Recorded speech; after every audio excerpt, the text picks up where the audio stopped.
This is the Palin Update on Mama Grizzly Radio. I'm Kevin Scholla in the Narrowgate Security Agency studios. I think Paul Ryan is soon to be cantored as an Eric Cantor. His political career is over, but for a miracle, because he has so disrespected the will of the people.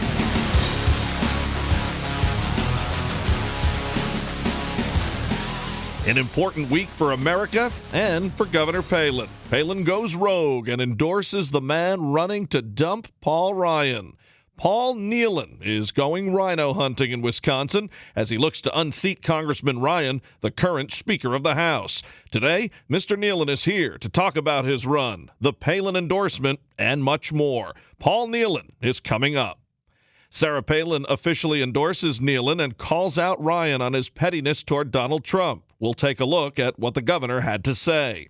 And just ahead, a brand new installment of Liberty and Legacy with Tamara Colbert from Texas. Sarah Steelman is off this week. She is back next week with a brand new edition of Steel Resolve in Missouri.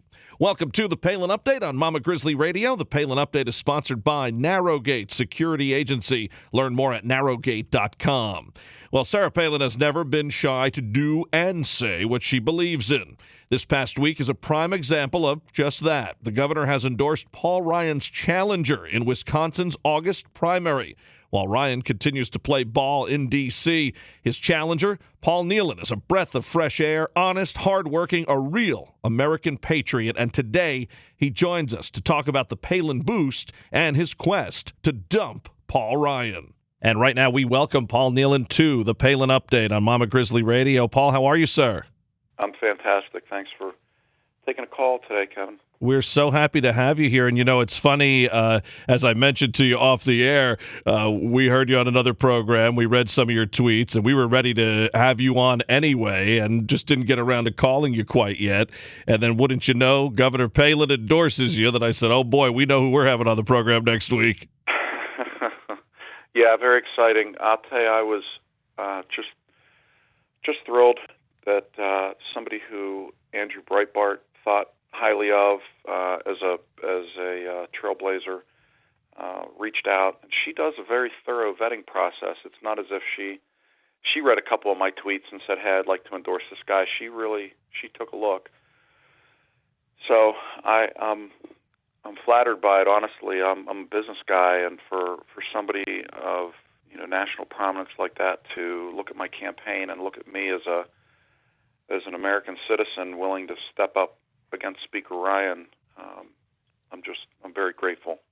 Well, what's been really interesting and I think just admirable about Governor Palin's endorsements of the past is, yes, she picks winners and yes, she backs winners, but she also isn't afraid to back underdogs. She's backed a lot of candidates who didn't wind up winning, but she knew they were the right person and she wasn't afraid to do so. Also, her stance here in the presidential election. She's caught a lot of flack from conservatives for getting in back of Donald Trump, but that is who she believes in, and she knows that backlash is going to come, and she went ahead and said, hey, you know what, I'm going to back Donald Trump from day one, and she did so. In your case, obviously Speaker Ryan met with Donald Trump this past week, and Governor Palin knew that was coming too, but she didn't wait to see, what happened in that meeting or how things happened there. She already vetted, as using your word, your race with Ryan and said, regardless of that meeting, I'm going to go with Nehlen here and go for a guy that people can be excited about.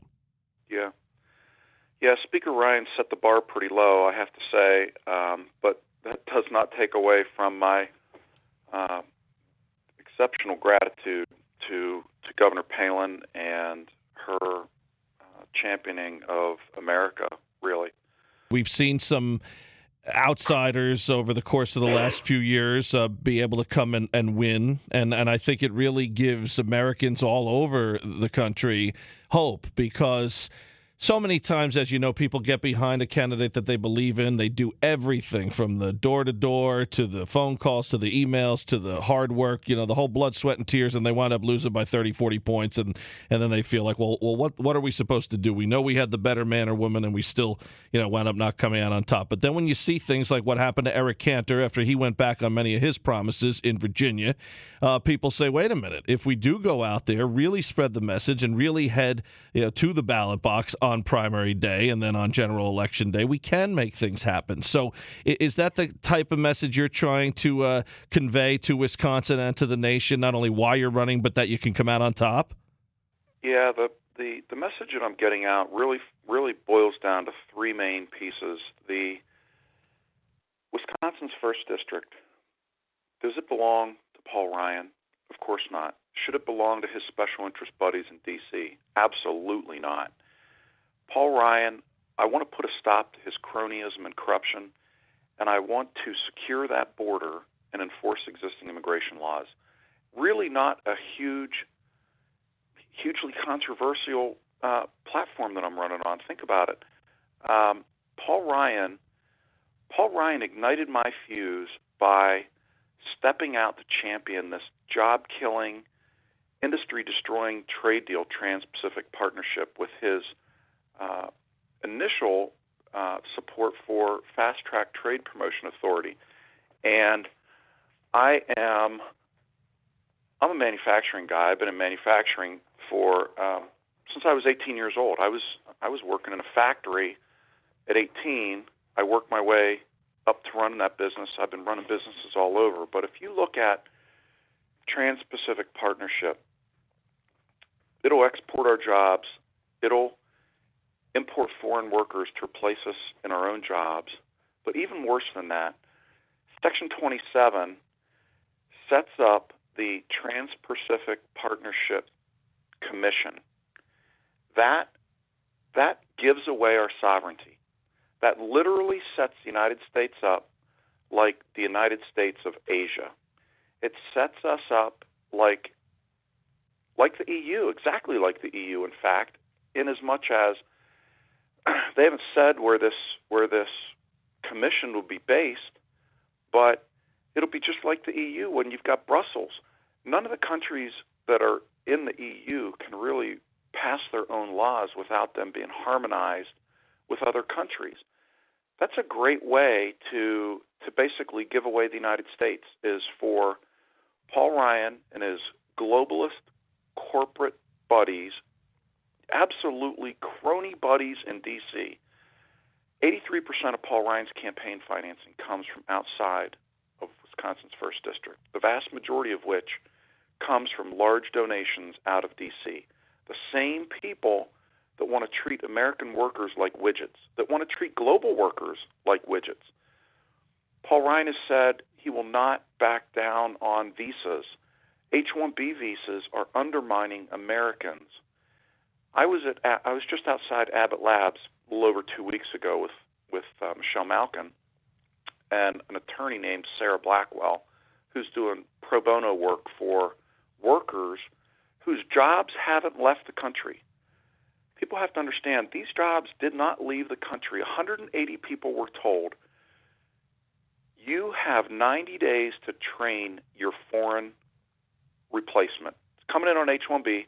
You have 90 days to train your replacement. If you don't, you will not get your severance. So I'm standing there looking at a couple of these workers at a rally that we had for them, and they're looking me in the face saying, how am I going to compete with all of these other workers that I've been with this company for over 10 years. Sure. The job did not go away. People have to realize the job didn't go away. This is a significant portion of their IT department. The jobs are still sitting there right over the border in Illinois from my district. Some of those workers live in my district, pay their mortgage in my district. And now they don't have a paycheck from Abbott Labs. There's somebody else from another country who was brought here, and that job is now being done by a foreign worker. It defies logic, and they're not selling this thing.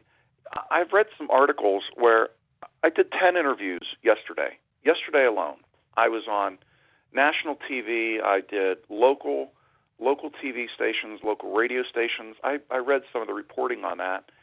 They reported it as Nehlen is against free trade. Nothing could be further from the truth. Of course they did. Of course that was written before you went on. Yeah, of course. And I am absolutely for free trade all day long. what Paul Ryan and his buddies are setting up is a captive market. Mm-hmm. They want certain That's well said. businesses to win. The businesses that his donors are invested in. That's who they want to win. They want to control Americans. They want to control other workers in other countries. This is the Davos band of thieves, is what it is. These guys are supranational. They're terrible. We have got to step back and look at. Ronald Reagan protected certain groups, certain industries, and literally put up tariffs in order to protect certain industries. And in the case he spoke about China, he said, we should put a tariff on them equal to the amount that they're devaluing their currency. That's not hurtful to Americans at all. That's actually in support of American businesses. There is so much manufacturing that's still done in this country. People don't realize how much is still done. But it could be so much more. There could be so much more manufacturing. There are so many bright, intelligent, hardworking, innovative manufacturing people in this country. I mean, we're over. I mean, people in manufacturing love manufacturing. Wisconsin's first district is crawling with people that love manufacturing. There's nothing shameful in working in manufacturing. People love it. You love seeing a new product come to life and be built. And I've got U.S. patents to my name. I've literally scribbled things into notebooks that turn into products that people use and make their lives better. I've taken those products through businesses, sold into China to Chinese business people. Why would they buy my product? They buy it because it has a 10-year warranty. They buy it because it gives them a return on investment that is better than anything they can buy in China. In the long run, they make money by buying my product. That's the same story that business owners, business leaders in Wisconsin, in states across this union are capable of doing. But Paul Ryan would choke that off. He wants to choke that off, and he wants to give it to his buddies. Totally ridiculous. And, you get that whole WWE feeling because you have the Ryans of the world. They rail against Obama, in the press, but then it's that same feel from both sides of, hey, the electorate works for us instead of the other way around. And I think that's another reason you picked up the endorsement of Governor Palin, Paul. Hey, let's tell people about you who may not know, professionally and personally. Who's Paul Nehlen?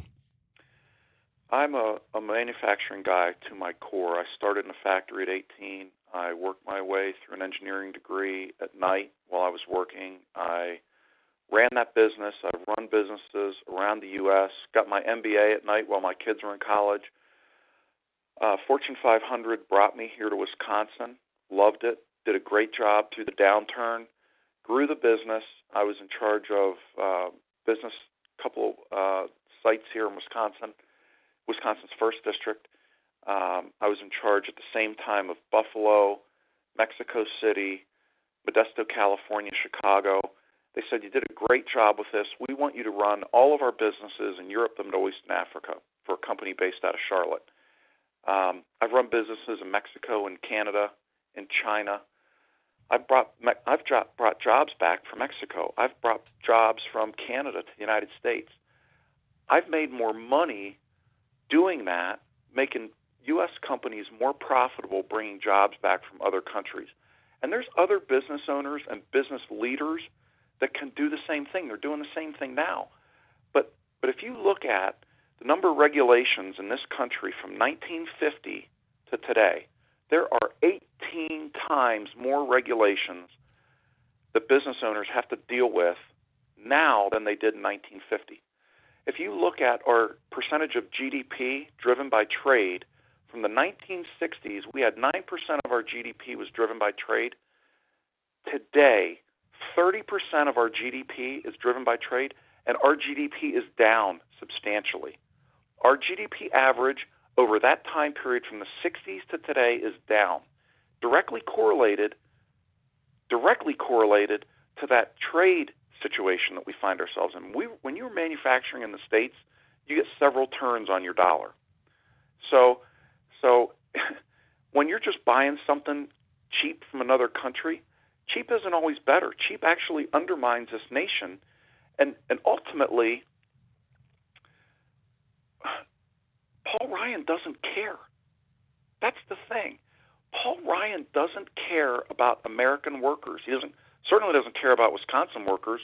The shuttered Janesville facility in his hometown is a perfect word picture for that. I mean, there's a billboard in the parking lot adjacent to that factory that says 1 in 5 Janesville residents need help with food. They need help putting food on their table. I was just in Delavan, right up the street from my house today. There's a sign on an old theater that says, if you need food help, come here between these hours.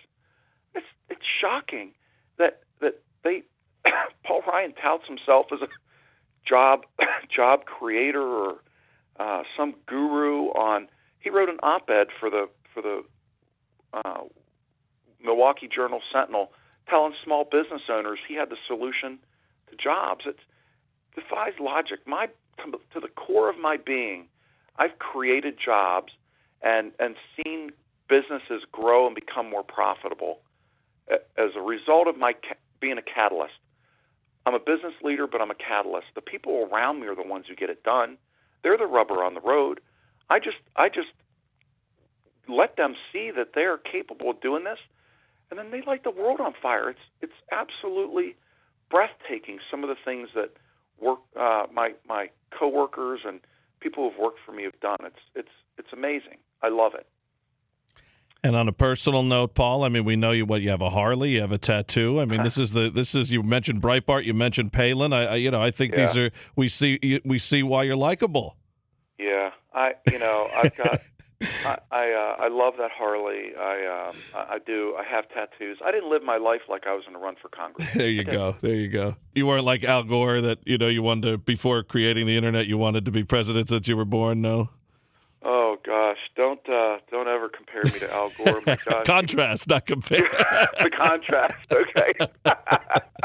Well, we are excited. We are so pumped for you. And, as your Twitter account says, you're powered by optimism and coffee. And I can understand that I'd put Pepsi in the coffee category, but same concept. And, we're so pumped that Governor Palin is behind you. And, I am too. It takes guts. It takes guts for you to run, and it takes guts for her to go ahead and support you against the Speaker of the House, the last vice presidential candidate, someone who, unfortunately, the lamestream media and a lot of the GOP establishment, this is a leader of the Republican Party. And here, Governor Palin and so many Americans are in back of you, Paul. Yeah, so many people look to Governor Palin as a trailblazer, and I'm thankful for her. I'm thankful for her endorsement, and for Michelle Malkin and Tea Party Patriots Conservative Fund and all the people who have come out. I mean, we were knocking doors today and getting signatures, and people just coming up and telling me their story. And I had a guy. I was down on the border this week. I had people calling me about the border. I mean, you're going to see more information on that as we process through it. It's just, it's just we're so thankful that we're able to get our message out, and listen to people. I carry a notebook with me at all times, and I write down things that people tell me, and I look into them. And if I can't answer it on the spot, I get back to them. That's what representative government's all about. Imagine that. Admitting that you have to look into something and then coming back with an answer. I mean, isn't this what it's supposed to be about? Where public servant, the servant part still is there. Yeah. Not spending 4 hours a day figuring out how I'm going to fundraise for the GOP. Getting out and listening to people and talking to them. I have in 4 weeks had 4,000 donors. And I put a substantial amount of my own money into this campaign, but it's going to take a lot of money. Paul Ryan's got millions and millions of dollars that was pumped in there by his special interest buddies. And so I've got 4,000 donations from across the country. I need more. I do. I don't want to sound like I'm panhandling here, but it's going to take a lot. We are not going to give up this fight. I've hired the best people, titanium backbones, all of them, and will not back down to anything. We are absolutely not going to back down to anything, and I'm thankful to be able to get on your show and talk to your listeners and just reinforce how glad I am that Governor Palin has taken up the cause for me and helped me take this national, because Paul Ryan's betrayed us all, especially in Wisconsin's 1st District, but everybody in the United States has chipped in a little bit to Paul Ryan's extra stipend as Speaker, and he's betraying us all. And the website, Paul, it's electnehlen.com, correct? electnehlen.com. You could take the fun route. You could go to dumppaulryan.com. We had the big yellow dump truck. We've got a big, enormous yellow dump truck. We painted. It's a 1989 GMC dump truck that we painted tonky yellow and emblazoned on the side. Is to get the dirt on Ryan, go to dumppaulryan.com. We had it downtown Lake Geneva today. We had it in Delavan today. People were pulling over to the side of the road, get their picture taken with it, putting it on their Facebook and Twitter. And I had a guy chase me down. I was thinking, I hope I didn't cut him. I didn't think I cut anybody off. He literally, I got to a stop sign. He jumped out of his vehicle and came and ran up and gave me his phone number, and he said, I'm going to pound signs for you. I'm going to make phone calls for you. And he said, I've been following you on Twitter. And I said, I got some signs here in the truck. You want some? Yeah, I want some signs. I mean, the guy was just so excited. It was it's just wonderful to see that. The feedback's great. That is tremendous. So again, for folks who want to help out, learn more about the candidacy of Paul Nehlen, electnehlen.com. That's electnehlen.com. Or again, Paul, the fun route? dumppaulryan.com. There you go. We love it. And it's only May. Plenty of time to go. Lots of things can happen. He's backed by Governor Palin. He's backed by Michelle Malkin, a friend of this program. And he's backed by us here at Mama Grizzly Radio. He is Paul Nehlen, running for Congress in Wisconsin. Thank you, sir, for spending some time with us. Thanks so much, Kevin. Really appreciate your time. Again, that website to learn more, paulnehlen.com, or the fun route, dumppaulryan.com. Sarah Palin came out strong for Nehlen this past week, posting online, Representative Paul Ryan abandoned the district he was to represent as special interests dictated his legislative priorities. Without ever having a real job outside of politics, it seems he disconnected himself from the people, thus easily disrespected the will of the people. It's time for a change. I'm supporting the independent conservative businessman Paul Nehlen to return the House speakership to we the people. Here's the worthy challenger, Paul Nehlen, and the governor lists that important website, paulnehlen.com. Palin also took to social media to say Trump has a powwow with unsupportive GOP, and then little e for establishment. House leader Paul Ryan today. Anticipate Ryan, after following crucifiers of our conservative frontrunner and all of his early supporters, to now position himself as the leader of those politico wussies to the cool kids table. Typical politics makes me ill. DJT can't capitulate. The holier-than-thou GOP, little e, that sees elections as merely a money-making business has stomped all over we the people for the last time. They got us into this mess we're in with their failed capitulating agenda that's gone along with Obama's fundamental transformation of America that includes devastating debt increase, deadly open borders, failed foreign nation building, exporting jobs, dividing the country, and quashing American exceptionalism while laughing all the way to their personal bank accounts. Today, Trump cannot cede any victorious ground to the losers who got us into the mess we're in. And he won't. He'll own the meeting like a boss. Can't wait to hear Ryan's take on it afterwards. Anticipate it'll be as accurate as his infamous claims of balancing a budget or running his Olympic qualifying marathon. Great stuff from Governor Palin. To see any of the governor's posts in their entirety, visit Sarah Palin's Facebook page, follow her on Twitter at Sarah Palin USA, and check out sarahpac.com. Now, the Palin Update with Kevin Scholla presents Liberty and Legacy. Here's Tamara Colbert. The only way to have the government of, by, and for the people is for the people to participate in the process. That means not just voting, but but the precinct process that goes from the local to the national level. I love working with Convention of States because I get to talk to citizens every single day about the Constitution and this providential Article 5. But I also get an opportunity to remind citizens of their civic duty inherent in your right as an American, that opportunity to participate in our political process. And as the old adage says, all politics is local. This week, Texas had its 2016 GOP state convention in Dallas, and the Convention of States Project had a booth there. It was the buzz of the convention, primarily, because in January, Texas Governor Greg Abbott endorsed our project and said it is the only way to return to the Constitution and the rule of law in America. And of course, we know he's right because we've been on the ground as the grassroots for 2.5 years. But the most important part of this convention wasn't our booth, but the months we spent prior to this moment, educating ourselves, researching, and learning about the precinct and state political process so that not only did we know as state leaders, but that we could work with our volunteers, teaching them how to become a delegate, how to go around their state promoting Convention of States among their precinct caucuses and different organizations. It was so exciting. We had hundreds of volunteers and supporters who participated at their local level of state government. Why did they do that? Because they had a way to get their voices heard. And that included getting a pro Article 5 Convention of States plank on the Texas GOP platform. This plank is it is referred to is one of the subject matters that is part of the entire state GOP platform.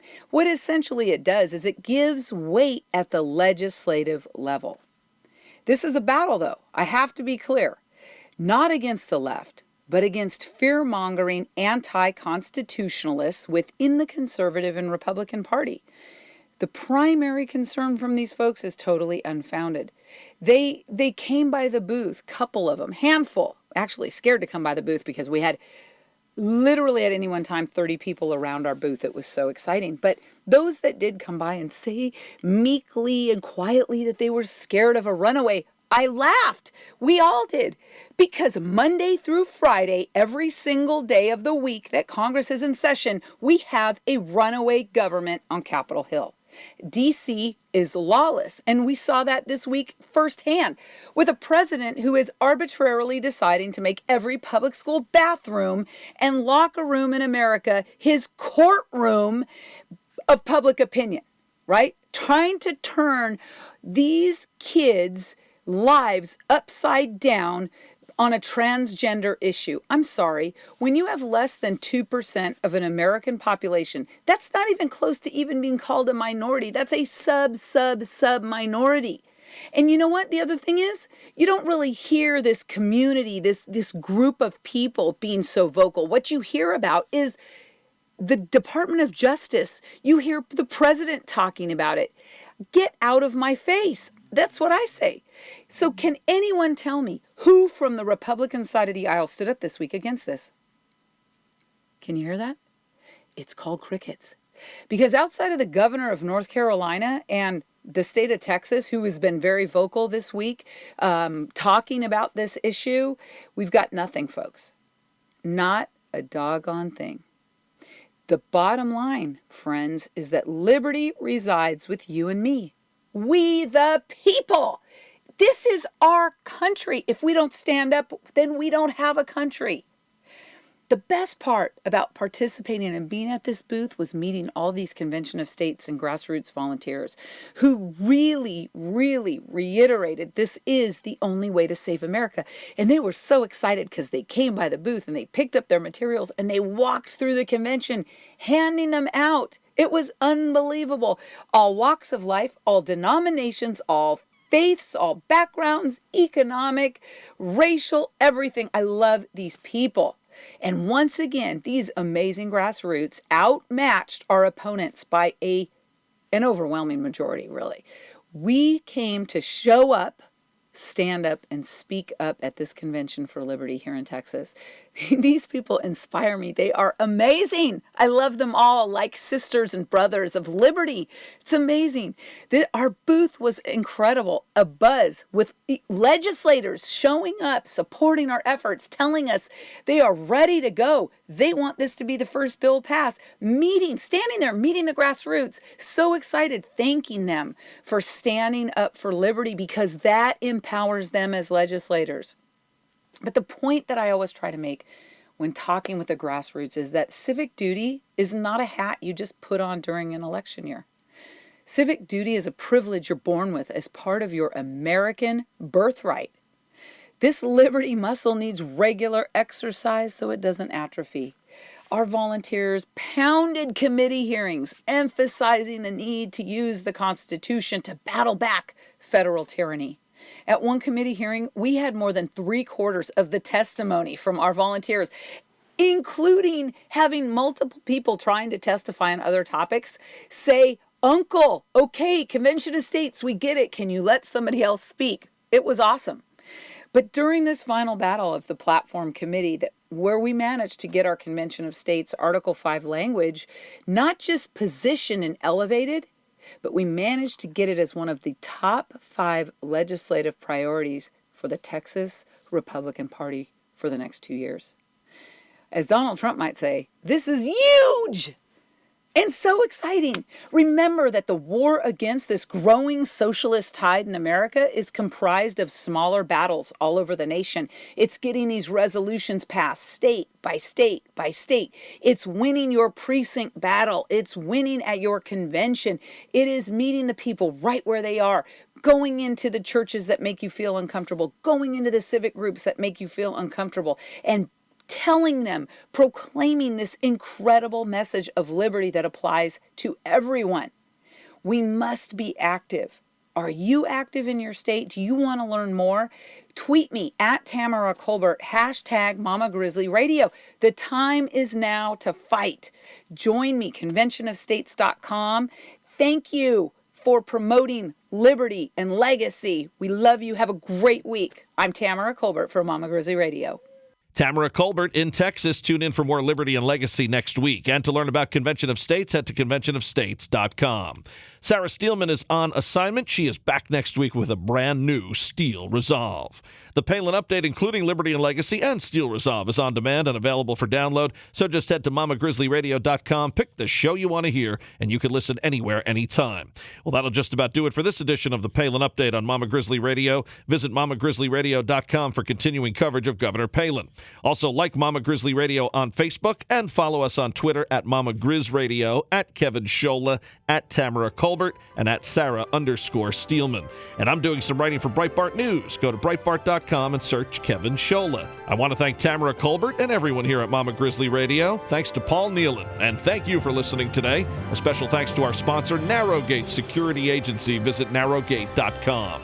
The Palin Update is produced by Lena Anderson, the Andy L. Kramer, and Lorianne Lewis. Please be sure to join us again next time for another edition of the Palin Update right here on Mama Grizzly Radio. I'm Kevin Scholla. Have a pleasant day.